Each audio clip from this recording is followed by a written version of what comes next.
ce qui se trame dans ce pays. Je voudrais m'interroger sur ce qui est en cours dans les circuits du pouvoir. La militarisation de la ville, la militarisation de l'État, la militarisation des institutions augure des jours tristes pour ce pouvoir. Vous savez, je me suis interrogé en passant devant les camières, de quoi ont-ils peur autant?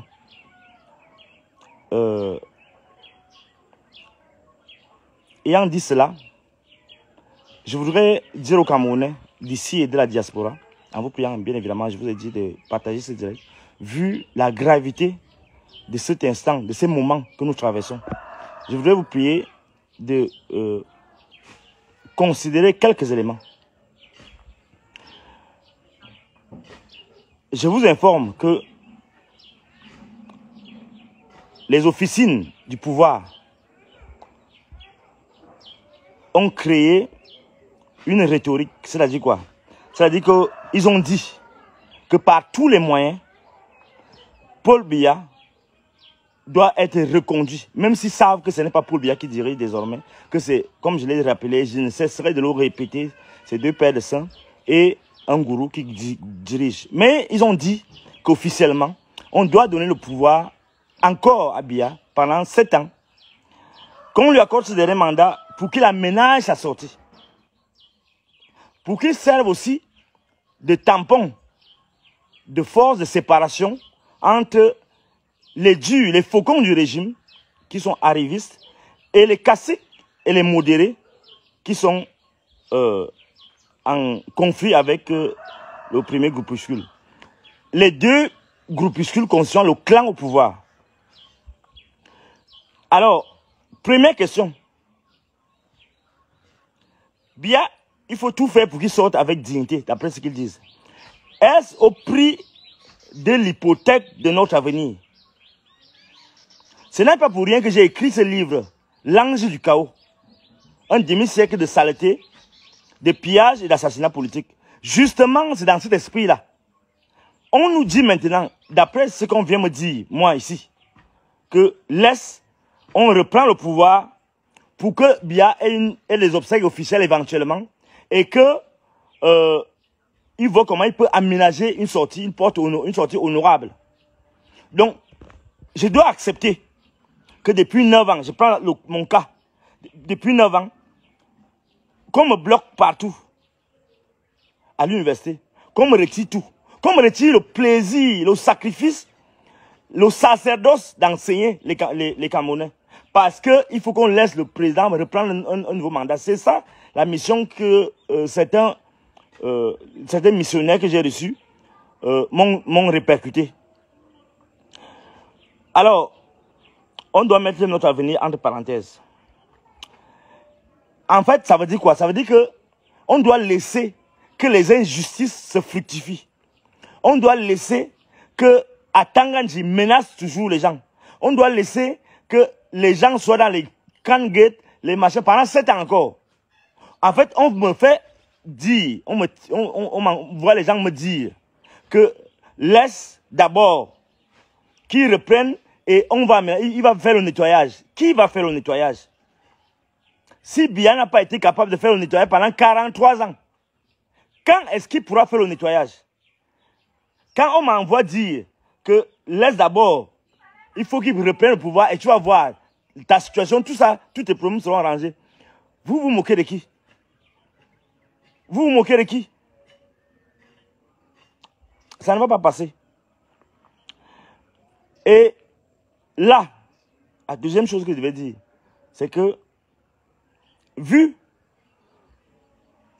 ce qui se passe, vu le hold-up, vu le banditisme, vu l'immoralisme, vu l'imposture régnante actuellement, il faut une insurrection. Une insurrection morale, politique, intellectuelle. Il faut s'insurger en fait. Cette insurrection spirituelle, morale, et politique est plus que jamais indispensable.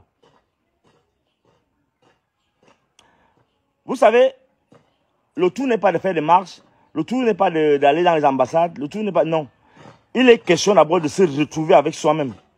De se retrouver, je donne les modalités de ce qu'il faut faire, de se retrouver dans des groupes, dans des tontines, dans des réunions, dans des cercles restreints pour penser qu'est-ce qu'il faut faire après la publication des listes par le Conseil constitutionnel. Les stratégies doivent être pensées en amont. Parce que je vous informe que d'après les informations qui me sont répercutées, d'après les hautes instructions qui me sont répercutées, c'est qu'on va tout faire pour que le président Kamto ne soit pas candidat. Et je ne suis pas d'accord avec ça. Je ne suis pas d'accord avec ça.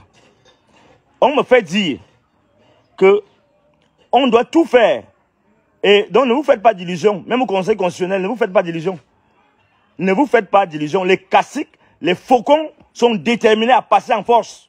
Ils ont dit à le pouvoir, vous voulez qu'ils fassent comment? Ils n'ont pas le choix, ils doivent seulement... Puisqu'ils ont des dossiers contre eux, tous ces gens-là, c'est des prisonniers, tous ces gens-là, c'est des criminels, tous ces gens-là, c'est des bandits, tous ces gens, c'est des voleurs, tous ces gens-là, c'est des gens qui pillent, c'est des pilleurs.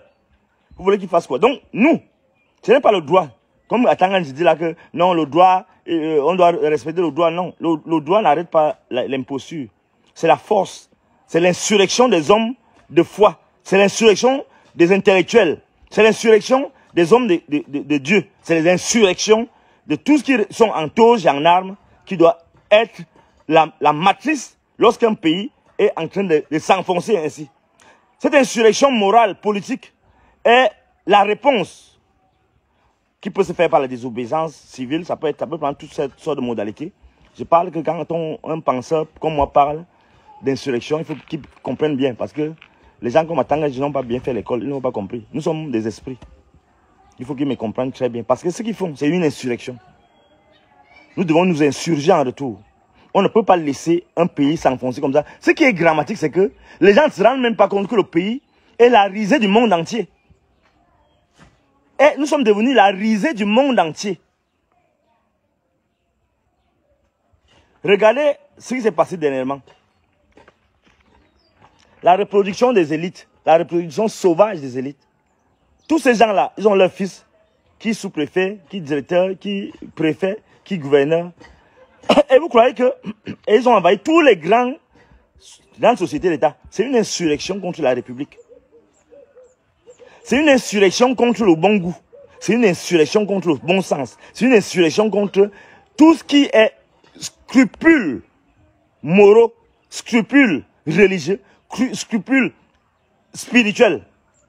On ne peut pas accepter que pendant 7 ans encore, qu'un dirigeant absent, alors qu'on est, je sais pas combien, 30 millions de Camerounais, qu'on puisse me dire que c'est le seul qui puisse être en même de conduire nos destins, ou du moins de mettre en péril nos destins, parce qu'il ne gouverne pas.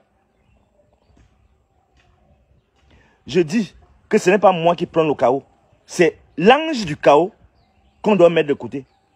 Toutes les justifications que vous voulez trouver là, que non, ce n'est pas Biya, ce sont les ministres, je ne crois pas que c'est cette petite musique qu'on a distillée dans les oreilles des Camerounais pendant des années, pendant des dizaines d'années. Et je le dis tout calmement, que le pays n'appartient pas au clan Gongo. Le pays n'appartient pas à la clique de Mbabouké. Le pays n'appartient pas à la clique des Super Boulot. On ne peut pas se permettre 7 ans encore d'inertie, de bêtises, d'assassinats politiques, de pillages. Si nous sommes en démocratie, vous nous dites. Si nous sommes en dictature, vous nous dites. Si nous sommes en pays de non-droit, comme c'est le cas, comme je le pense d'ailleurs, vous nous dites. Si c'est la Noumi qui règne, qui gouverne, si tout le monde peut se permettre n'importe quoi, sous le prétexte que des vieillards sont au pouvoir, il faut qu'on en profite. Vous nous dites aussi. Nous ne pouvons pas nous permettre. Je réponds donc à ceux qui sont venus me voir pour me dire que non, il faut laisser que le président prenne encore le pouvoir pour qu'on puisse espérer quelque chose. Non, on ne va pas se le permettre.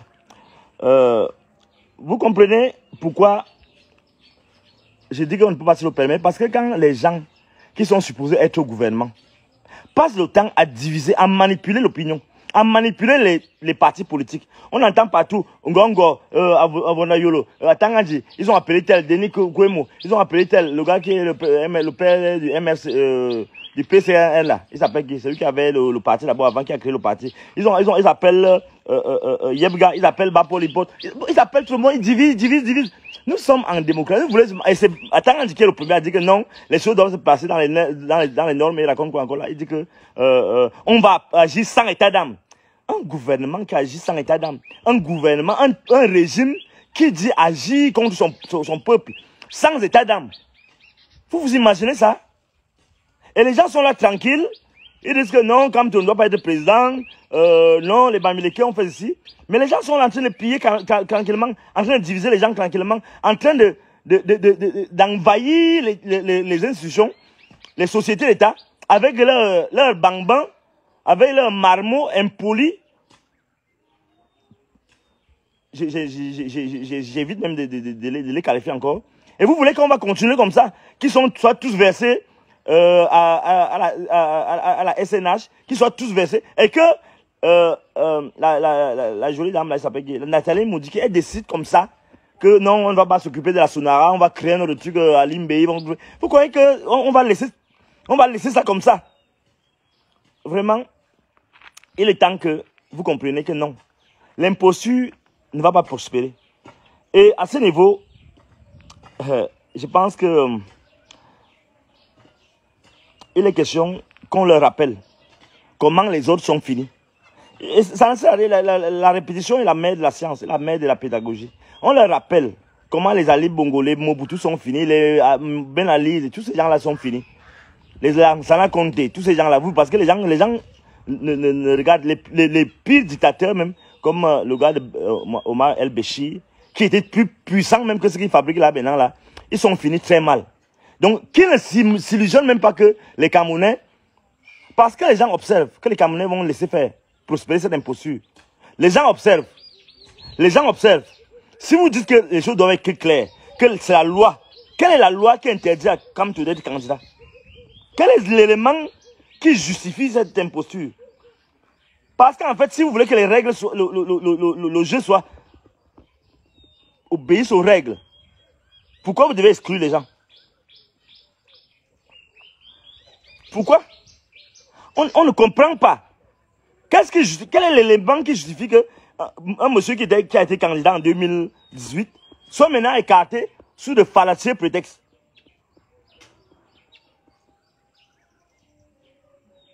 Sous les fallacieux prétextes. Non, il est question qu'on revoie ça. Et là, je dois dire quelque chose.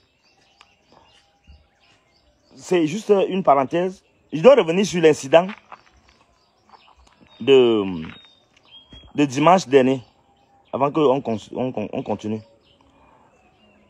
Dimanche dernier, nous avons vu en scène une autre manifestation de ce que je peux appeler des consciences dégénérées. Nous avons eu à assister à un spectacle terrible de deux consciences dévergondées, dégénérées, de deux théoriciens ou praticiens de l'extermination. Parce que nous sommes gouvernés par des consciences dégénérées qui mettent au devant de la scène des universitaires et des politiques, des pseudo-politiques complètement déphasés, complètement enfoncés dans l'immoralisme. Vous avez vu, vous avez assisté tous à ce qui s'est passé à Info TV, une chaîne que je m'abstiens de qualifier, où Olangini et Elimi Lobé ont ouvertement prêché la haine tribale. Et je sais, le CNC, toute la banque, la machine de propagande et des institutions vendues du renouveau n'ont pas regardé ça. Le CNC n'a pas regardé ça. Non, ils n'ont rien vu. C'est pourquoi je me suis levé pour protester contre cette bêtise, ce goût de la mort On ne peut pas laisser que des impostures comme ça. Et c'était un acte politique majeur. Me lever, dire que non, on ne peut pas accepter que dans un pays qui se respecte, dans un pays multi-ethnique, des individus pseudo-intellectuels, pseudo-universitaires, des politiciens animés par la haine tribale, puissent avoir pignon sur rue. Il fallait que je me lève pour dire que non, l'imposture doit s'arrêter. Et vous savez, c'est l'occasion de leur rappeler, ces gens qui préparent le génocide dans ce pays, c'est de leur rappeler ceci. On a vu le génocide des Khmers rouges. On a vu le génocide rwandais. On a vu le génocide, la Shoah. Et à la tête de ces génocides, on a vu ces politiciens aux consciences avachis, dégénérés, ces universitaires, idéologues de l'extermination, théoriciens de l'extermination, praticiens de la mort des concitoyens. On a vu aussi bien au Cambodge, aussi bien au Rwanda, aussi bien en Allemagne nazie, ces gens prennent le dessus sur les consciences les plus tempérées. Nous n'allons pas accepter que l'université camerounaise, nous n'allons pas accepter que la scène politique camerounaise soit occupée par des imposteurs, par des haineux, par des idéologues de l'extermination de la trempe de Elimbi Lobé et Ounan-Guinée. Nous allons les affronter. Nous n'allons pas accepter que des gens qui n'ont aucune notion de la République, comme à Tanganji, comme Galax et toi, se permettent de s'aimer la mort, le crime. Nous n'allons pas l'accepter. Nous allons user les moyens d'une insurrection morale et intellectuelle pour les affronter. Ceux qui appellent l'armée, ils font ce qu'ils veulent faire. Nous allons faire notre part dans le strict respect de l'idée que nous nous faisons de la République. Nous n'allons pas baisser la garde. Et c'est ici le moyen de vous dire, de prêcher l'union. Sans l'union, on ne peut pas s'en sortir. C'est pourquoi je vais donner ici et maintenant ma vision. Rentre là-bas. Je vais donner ma vision sur comment je vois l'avenir. Mesdames et messieurs, le Conseil constitutionnel va invalider à son tour la candidature de Maurice Kamto. Parce que le mot d'ordre, c'est de faire passer les pseudo-opposants pour affronter Ngongo, la candidature de Ngongo, la candidature de Nathalie Modiki, la candidature de Atanganji, la candidature de Mvondayolo, la candidature de Babouké. On va donc fabriquer, comme d'habitude, leurs opposants, leurs faux opposants, parce que avant même la publication de la liste, ce qui s'est passé avec la candidature de Cabral Libis, c'était quoi? C'était, on lui forçait la main. Tout ce que vous avez vu là, tout le cinéma là, c'était pour qu'on lui force la main à ceux qui se condamnent seulement de petits honneurs. Parce que comme ils savent qu'ils sont friands d'honneur, friands d'argent, friands de m'as-tu vu, on leur faisait une pression pour qu'ils se rangent. Et que le moment venu, on leur dit qu'on te rappelle que c'est nous qui avons fait en sorte que tu sois candidat. Donc, contente de tes petits honneurs là. Bon, pour Matomba, on sait déjà que bon, lui, il est financé par Tanganji. Ils ont dit là qu'ils vont me porter plainte. Ils sont même incapables. Parce qu'ils savent que s'ils me portent plainte, je vais sortir tout ce que j'ai dans le ventre. Donc, le Conseil constitutionnel va encore invalider la candidature de Maurice Kamto. À moins que vous fassiez pression à l'étranger, au niveau de la diaspora, et ici. Et que vous prêchiez, parce qu'au-delà des manifestations, il faut vraiment qu'on se retrouve, que des gens se retrouvent par petits groupes, qu'on pense la stratégie, en prévision de cela. Donc, ce qui va se passer, c'est quoi? C'est que, si véritablement, vous faites front, si véritablement, on fait front et bloc Et que, je vous ai dit là, ce n'est pas le droit, ce n'est pas la loi. C'est la force qui arrête la force. Si on peut se réunir, je vous prie vraiment de partager le direct, c'est important ce que nous sommes en train de dire là. Par petit groupe, moi je continue ma sensibilisation, ma conscientisation intellectuelle. Aussi bien des cercles du pouvoir, parce que dans le pouvoir, on retrouve aussi des gens qui sont un peu normaux, aussi bien dans la population.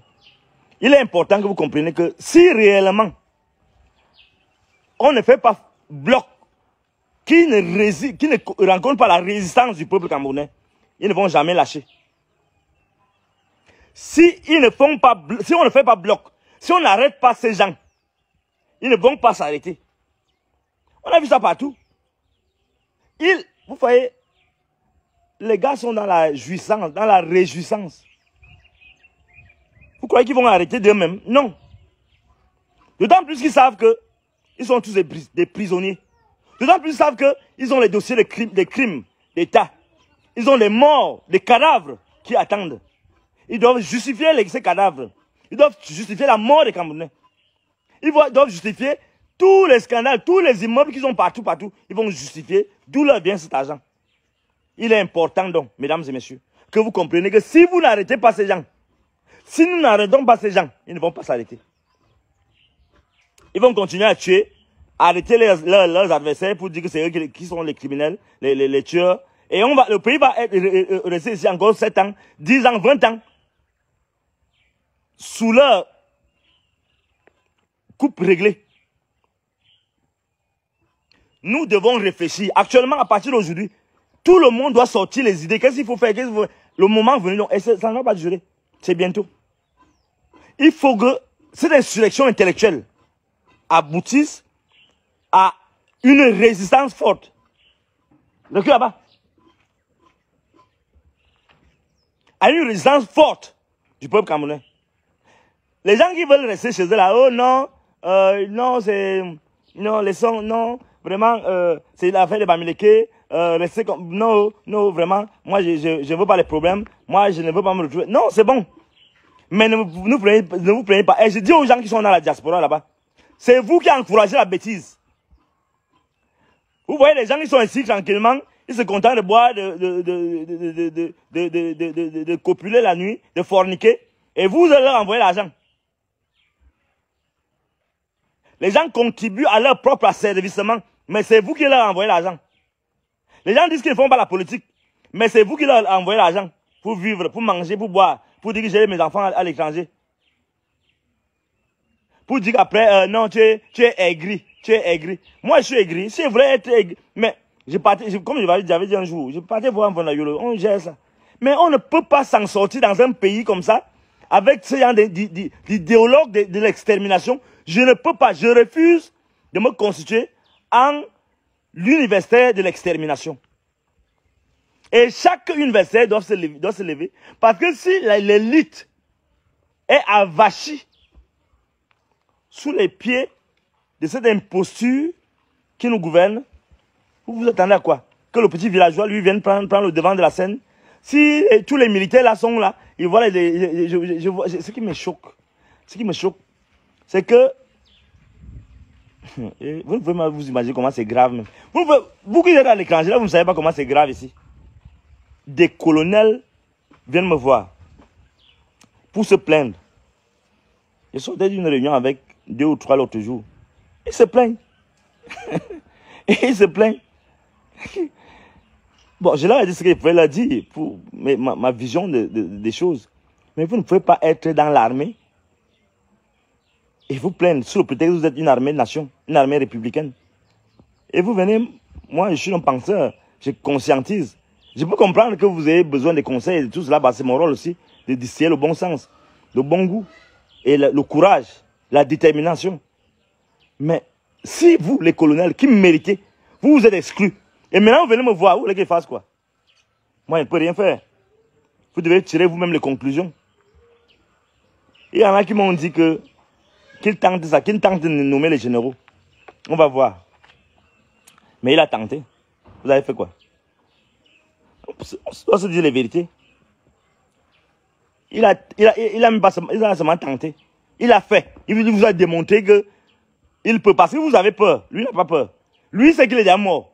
Il sait qu'il est déjà en prison. Ngongo, lui, c'est déjà que tellement on le déteste, peut-être même pour rien, hein, peut-être pour rien, parce que moi, je ne le connais pas. Je ne sais pas qui c'est. Je ne l'ai jamais vu. On s'est rencontrés par hasard dans un dossier compliqué de Martinez. Mais ça, je ne le connais pas physiquement. Mais il vous démontre que lui n'a pas peur. Mais vous avez peur. Mais vous êtes des militaires, vous êtes des colonels, vous êtes machin. Vous venez vous plaindre, vous miaulez. Le gars, lui, vous dit que c'est moi. Mais en fait, je vous comprends. On a connu ça aussi avant avec les autres. Hein, avec les, Mohamed Ali, avec, pas Mohamed, avec Ali Bongo, avec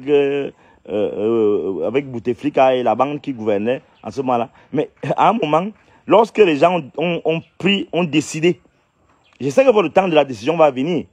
Ce n'est pas moi qui dois vous le dire.